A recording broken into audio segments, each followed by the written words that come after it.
जय हिंद साथियों, नमस्कार। मैं प्रवीण एक्सपर्ट क्लासेस 3.0 में आप सभी का स्वागत करता हूं।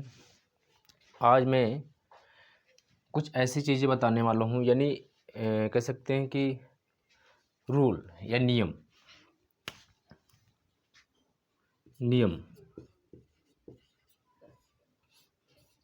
त्रिकोणमिति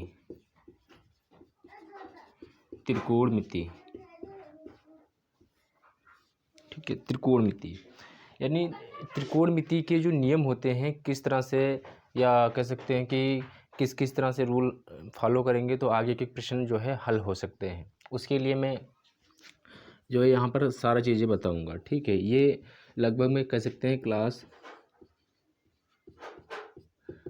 10th के लिए होगा। ठीक है, क्लास 10th के लिए होगा। जो क्लास 10th वाले हैं उनके लिए विशेषकर ये वाला मैं जो है बनाऊंगा वीडियो, इसमें आप सभी जो है देख सकते हैं। चलिए, त्रिकोणमिति में क्या होता है कि जो त्रिकोणमिति होती है उसमें कहने का मतलब ये होता है कि यहाँ पर कोई एक कोण होगा, कोई एक त्रिभुज होगा, सकते हैं, बी मान सकते हैं, इसको सी मान सकते हैं। ठीक है, सबसे पहले हम लोग यहाँ पर एक चीज़ देखते हैं, इधर आ जाते हैं। यहाँ पर हम लोग एक चीज़ देखते हैं कि साइन क्या होता है, कॉस क्या होता है, ये चीज़ें। ठीक है, तो इसके लिए हम सबसे पहले ये याद रखेंगे, LA/L/K/A। ठीक, शुरुआती दौर में अभी समझ में नहीं आ रहा होगा, लेकिन आप कंटिन्यू बने रहना, लास्ट तक देखना, तब समझ में आ जाएगा। शुरुआत में आपको नहीं समझ में आएगा कि क्या चीज़ें हैं, बातें हैं। तो पूरा वीडियो आप देखेंगे तो आराम से समझ में आ जाएगा कि कहाँ की बातें हैं, किस चीज़ की बातें हैं। मैं जो बात कर रहा हूँ ये त्रिकोणमिति क्लास 10th की बात कर रहा हूँ कि क्लास जो 10th होता है उसमें किस तरह से त्रिकोणमिति के रूल लगते हैं और किस तरह से उसको हल किया जाता है। ठीक है, यहाँ पर हम लोग जानते हैं जो ये त्रिभुज बना है, इस त्रिभुज में कर्ण है, इसको हम लोग बोलते हैं कर्ण। ठीक है, कर्ण, जिसको हम लोग के से दर्शाते हैं, लेकिन इंग्लिश में अगर बात करते हैं तो हाइपोटेनस कहलाता है। और ये होता है लंब। ठीक है, लंब जिसको हम लोग एल से दर्शाते हैं, और ये होता है आधार जिसको हम लोग ए से दर्शाते हैं।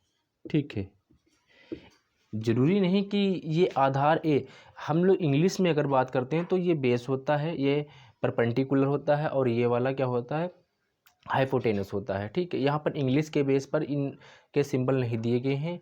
यहाँ पर हम लोग हिंदी के आधार पर, जो आधार है तो उसका ए ले लिया गया है, और कर्ण है तो उसका के ले लिया गया है, और यहाँ पर लंब है तो उसका एल ले लिया गया है। ठीक है, तो ठीक प्रकार से, यानी अगर हम इसको, ये बटे तो समझते ही हैं, लाल बटे कक्का का अर्थ क्या है, यानी ये एक रेशियो अलग होगा, और ये रेशियो अलग होगा, और ये रेशियो अलग होगा, यानी 3 रेशियो यहाँ पर बन रहे हैं।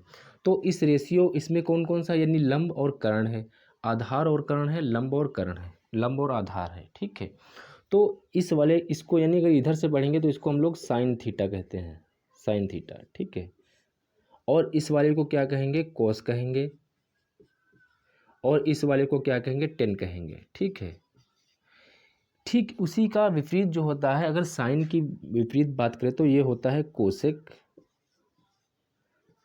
और ये होता है सेक, और ये होता है टेन।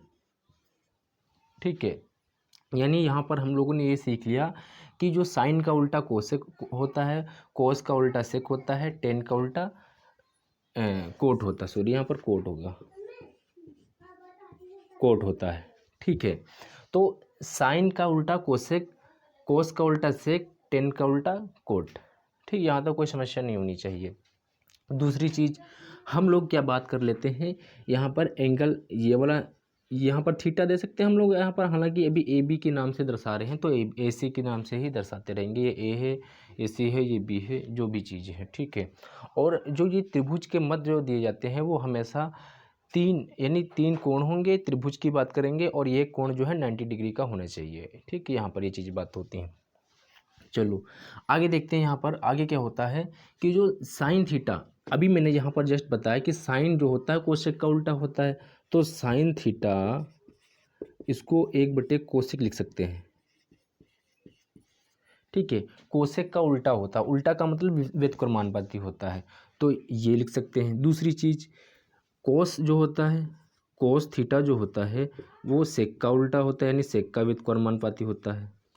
और जो टेन थीटा होता है, टेन थीटा होता है वो कोट थीटा का व्युत्क्रमानुपाती होता है।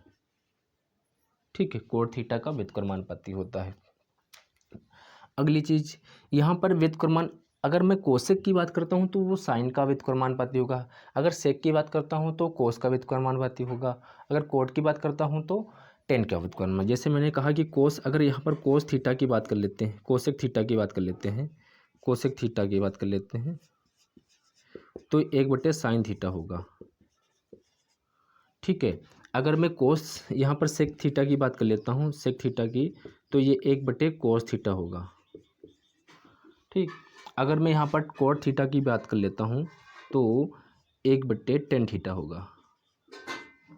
ठीक, यहाँ तक कोई समस्या नहीं होनी चाहिए, क्योंकि जो साइन थीटा होता है वो कोसेक का उल्टा होता है और जो कोसेक होता है वो साइन का उल्टा होता है। ये दोनों एक विपरीत नियम चलते हैं। इसी तरह से इन दोनों में होता है, इसी तरह से इन दोनों में होता है। बस 3 ही अनुपात हैं, रेशियो इन दोनों के उल्टे उल्टे हो जाते हैं। ठीक, दूसरी चीज़, अगर कभी भी देखना साइन थीटा और इंटू कोसेक थीटा ये अगर आ जाते हैं तो उसके जगह पर हम लोग 1 लिख दिया करेंगे। क्यों? क्योंकि यहाँ पर अगर कोसेक को आप चेंज करेंगे, कोसेक को, तो कोसेक थीटा बराबर 1/साइन थीटा होता है, तो साइन से साइन कट जाएगा, 1 आ जाएगा। और इसी तरह से सेक और कोस एक जगह कभी भी आ जाए तो इनको काट कर हम लोग यहाँ पर लिखे दे रहा हूँ, इन दोनों का यहाँ पर, यानी cos theta into sec theta बराबर 1 होता है। इसी तरह से इसका लिखे दे रहा हूँ यहाँ पर, tan theta into cot theta बराबर 1 होता है। ठीक, दोनों का मैंने लिख दिया है, इसका भी लिख दिया है, इसका भी लिख दिया है। अब यहाँ पर कैसे ये होता है इसको प्रूफ कर लेते हैं। यहाँ पर मैं त्रिभुज को मिटा दे रहा हूँ तब तक के लिए, प्रूफ कर लेते हैं। प्रूफ कैसे करेंगे, यहाँ पर देखो, जैसे मैंने लिया था कोसेक थीटा ले लेता हूँ, cosec theta into sine theta बराबर 1 बताया है। भाई ये कैसे 1 होता है, मैं जानता हूँ कि आप अगर इसको चेंज, किसी दोनों में से किसी एक को चेंज करो, इसको अगर मैं चेंज करूँगा तो 1/साइन थीटा में चेंज कर लूँगा, साइन थीटा में चेंज करूँगा। ठीक है, तो गुणे साइन थीटा तो ऊपर होता ही है। अब एक लाना है तो मुझे साइन से साइन कट जाएगा, यानी 1 आ जाएगा। देखो ये चीज़ मैंने जो है यहाँ पर प्रूफ कर लिया। ठीक है, और इसके बाद में जो है नेक्स्ट जो सूत्र आते हैं, नेक्स्ट अगले नियम आते हैं, इनको जो है एक बार स्क्रीनशॉट ले लेना, फिर मैं रफ कर देता हूँ। ठीक है, होता है कि मैंने ये बताया कि sine theta into cosec theta बराबर 1, cos theta into sec theta बराबर 1 और cot theta into tan theta, tan पहले लिख लो चाहे कोट लिख लो, उसमें कोई फ़र्क नहीं होता। Tan theta into cot theta बराबर 1 होता है। अगर मैं टेन थीटा को लिखूँ, टेन थीटा को लिखूँ, टेन थीटा को अगर साइन और कोसेक के पदों में साइन और कोस के पदों में लिखूँ तो ये होता है। ठीक है, दूसरी चीज़, अगर कोट थीटा को लिखूँ मैं अगर साइन और कोस के पदों में, तो इसी का उल्टा, क्योंकि टेन का उल्टा ही कोट होता है, तो ये हो जाएगा कोस थीटा इंटू साइन थीटा। ठीक है, दोनों ये विपरीत होता है, यानी टेन और कोट अगर साइन और कोस के पदों में लिखेंगे तो ये चीज़ रहेगा यहाँ पर, इसमें ये चीज़ समझ में आनी चाहिए। दूसरी चीज़, अब मैं जो है अगले सूत्र लिखता हूँ, sine square theta plus cos square theta बराबर 1 होता है, सेक स्क्वायर थीटा माइनस का टेन स्क्वायर थीटा बराबर 1 होता है, और cosec square theta, cosec square theta plus minus का cot square theta, cot square theta बराबर 1 होता है। ये जो 3 सूत्र होते हैं, इन तीनों सूत्रों से हम लोग 2-2 3-3 सूत्र और निकालेंगे। क्यों? क्योंकि अगर साइन का मान निकालना हो तो ये कोस स्क्वायर को उस पार लिए चले जाएंगे, यानी साइन स्क्वायर थीटा बराबर हो जाएगा 1 माइनस कोस स्क्वायर थीटा। ठीक है, अगर कोस स्क्वायर का मान निकालना हो तो साइन को बराबर के उस पार ले जाएंगे, तो कोस स्क्वायर थीटा बराबर हो जाएगा 1 माइनस साइन स्क्वायर थीटा। ठीक है, इसी तरह से अगर इसमें सेक का मान निकालेंगे, सेक स्क्वायर थीटा बराबर हो जाएगा 1 प्लस टेन स्क्वायर थीटा, और टेन का मान निकालेंगे, टेन स्क्वायर थीटा बराबर हो जाएगा 1 माइनस सेक स्क्वायर थीटा। ठीक है, टेन को उस पार ले जाएंगे, 1 को इस पार ले आएंगे, ये उल्टा हो जाएगा, sorry, sec square theta minus का 1।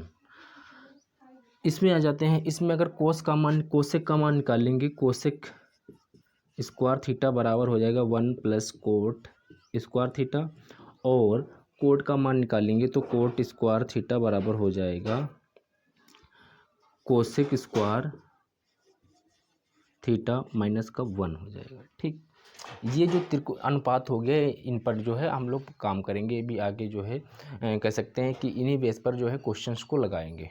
ठीक है, अब बहुत ज़्यादा वीडियो लंबी हो जाएगी, तो इतना ही मैं आज रखूँगा कि ये जो सूत्र हैं बार बार रिवीजन करते रहना और आपके काम आएंगे। मैं आगे जब जो है त्रिकोणमिति के जब प्रश्न हल करवाऊँगा, क्वेश्चंस करवाऊँगा, उसमें भी आसानी रहेगी कि किस तरह से जो है ये लगते हैं क्वेश्चन को। ठीक है, तो मैं आशा करता हूँ कि आप सभी को वीडियो समझ में आई हो। तो वीडियो समझ में आ रही हो तो एक्सपर्ट क्लासेस 3.0 को आप सब्सक्राइब कर लेना और लाइक कर देना, शेयर भी कर देना। थैंक यू, जय हिंद।